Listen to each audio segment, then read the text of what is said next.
Hello at magandang araw muli. Romy Sabaldan again at nandito tayo ngayon sa MAA Flyover kasi isa nga ito sa dalawang magbubukas bago matapos ang taon na ito at hopefully we will have a new flyover in January 2026 at mukhang matutupad nga yung una nating nasabi na magkakaroon na tayo nito at magagamit na ito at madadaanan na at ito nga ang isang mga sinyalis na malapit nang matapos ito dahil dito mismo sa paanan ng flyover sa kanyang road approach ay inumpisahan na ang kanyang concreting patungo doon sa kanyang uphill climb and downhill up and down climb ng 800 meters na MAA flyover.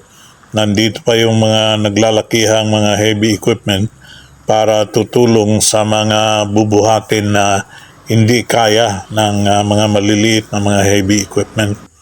At dito, ang patutunguhan natin ay ang the northern side of the entry of the MAA flyover at magkaroon tayo ng close-up video sa kanyang MSE walling na naka-slope din siya, gradual slope ng kanyang road connector o ang kanyang road approach dito galing ka sa buhangin at papuntang bangkal.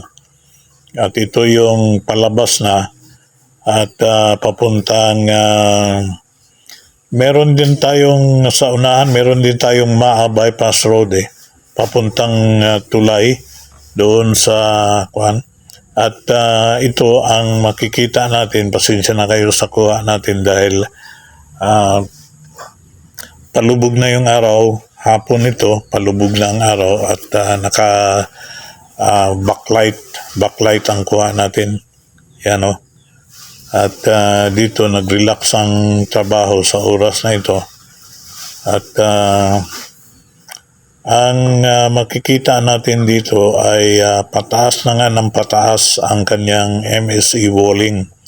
Kasi pag natapos na ang slope nito, pag nakuha na nila ang tamang elevation ng mechanically stabilized earth or MSE walling na patong-patong na mga solidong concrete blocks ay sa kanila ito babanatan ng mga earth filling at yung kanilang mga layered protective layers para sa mga mabibigat na mga trucks na dumadaan dito. Yan o, pataas na, mas mataas na siya sa mga maliliit na sasakyan. At so mukhang magagamit na nga ito before the year 2025 ends. At doon sa taas, ang kulang na lang yan sa road decking niya ay yung kanyang asphalting kung saan kasi ang asphalto kasi you can have a smoother ride of the upgrade of the road deck of putting an overlay of asphalt of the 800 meter long flyover. Dito sa ngayon ay gagawin pa ang road concreting sa kanyang road widening at mabilis din ginagawa at nakapag-umpisa na rin sila ditong mag-concreting hanggang sa doon hanggang papuntang bangkal at in the middle of this, the one that is being flyover is the Magtuod to MAA Highway. Dito makikita natin na napakahirap talaga ang pag dito ka dumadaan araw-araw ay talagang magsasakripisyo ka sa tindi ng traffic dito. at malalaki pa pati ang mga dumadaan dito. At marami ding mga mamahaling mga SUV ang dumadaan dito kasi nga maraming mga high-end subdivision na malapit sa flyover. At mamayang konti nga ay papakita natin ang mga bagong landmarks aside from this new landmark which is the flyover nga, ay marami ding mga bagong construction dito. Ang MAA, dito mo makikita yung pinakamatayog na bahagi ng flyover dito sa may gasoline station at may simbahan on my right. Yan mga naglalakihang poste ng flyover. Ang diameter niyan ay hindi bababa sa 4 meters. At ito nga yung mga sinasabi natin na patuloy pa rin tinatrabaho ng mga bagong landmarks dito kagaya ng Legacy Leisures, isang high-end condo buildings na ito yata yung entrance niya, yung marketing area niya, yung administrative buildings ng malaking project na ito.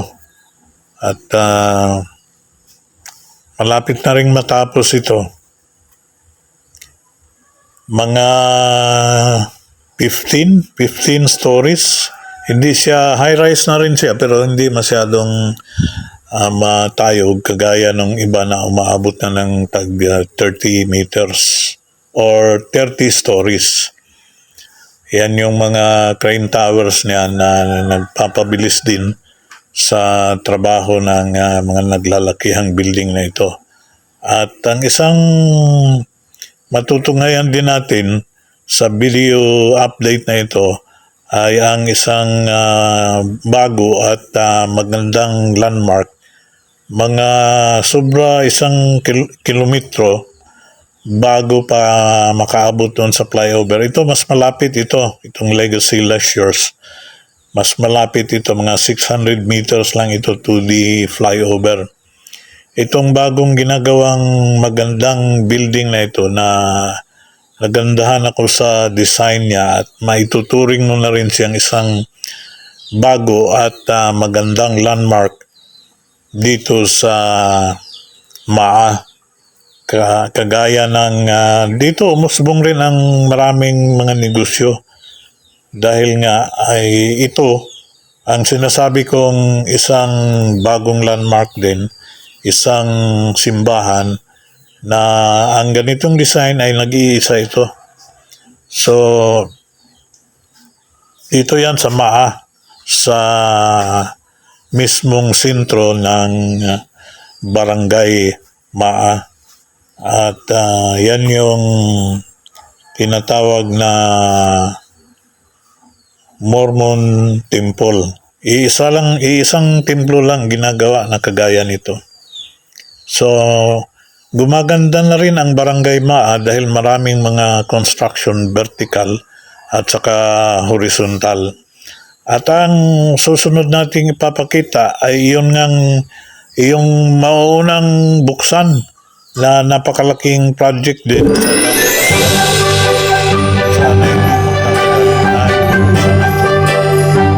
At baka nga sa susunod nating update ay may makikita na tayong mga dumadaan sa Bucana Bridge. So hanggang dito na lang. Maraming salamat.